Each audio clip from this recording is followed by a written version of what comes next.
नमस्कार, मी प्रवीण तायडे. तुम्ही बघत आहेत व्हायरल न्यूज. आज आपल्या महाराष्ट्राचे लाडके उपमुख्यमंत्री अजितदादा पवार अपघाती दुःखनिधन झाले. त्या अनुषंगाने आज खडकी परिसरामध्ये काही सर्व राजकीय पक्षांच्या वतीने श्रद्धांजली आणि सर्व खडकीकर बंद हा पुकार खडकीने भरपूर परिसरात दिला आहे.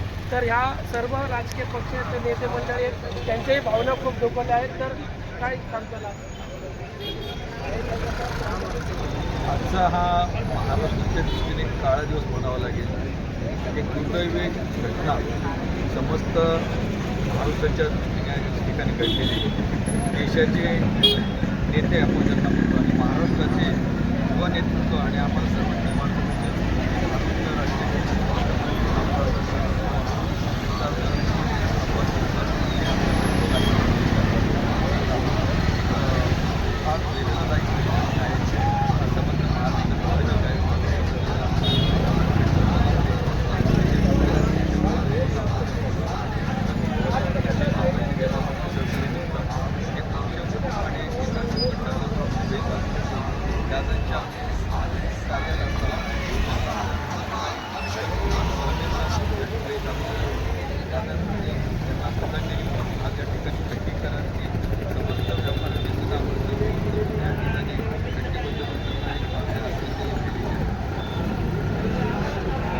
या ठिकाणी आज महाराष्ट्रावर पूर्ण देशावर एक मोठा आघात झालेला आहे.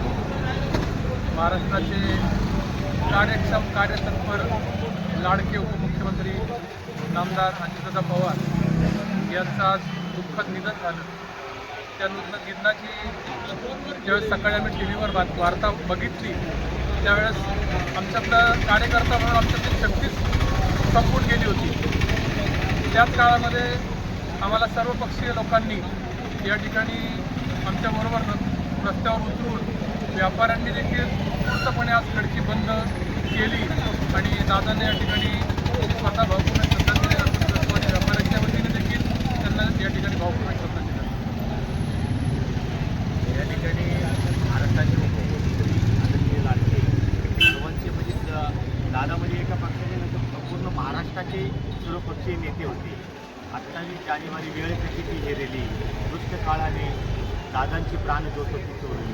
या ठिकाणी आज सर्व पक्षीय त्या शिवसेना असेल, राष्ट्रवादी असेल, काँग्रेस असेल, आरकाई असेल, या ठिकाणी बहुजन वंचित आघाडी असेल, सर्व कार्यकर्ते या ठिकाणी दादांना श्रद्धांजली वाहतात. आणि असा नेता संपूर्ण भारतात कधीच न होणे या ठिकाणी सर्वसामान्य कार्यकर्त्यांच्याही पाठीवर हात दादा त्यांचे प्रश्न सोडविता. दादांचा जनता दरबारमध्ये या ठिकाणी आपण सर्व महाराष्ट्रातील जनता बघते एक हळहळ मनाला वाटलेली आहे की माझ्या घरातला एक कुटुंबातला एक व्यक्ती गेलेला आहे. म्हणून मी या ठिकाणी राष्ट्रवादी काँग्रेसच्या एक दिवस बंद होतं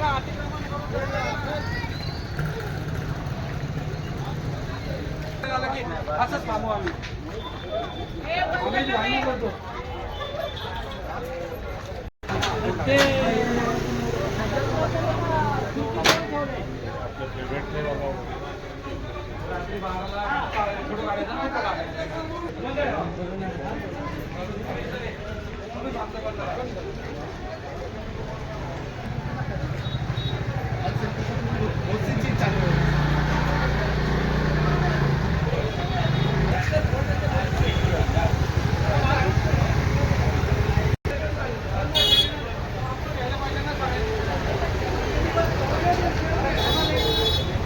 Beep beep beep beep beep.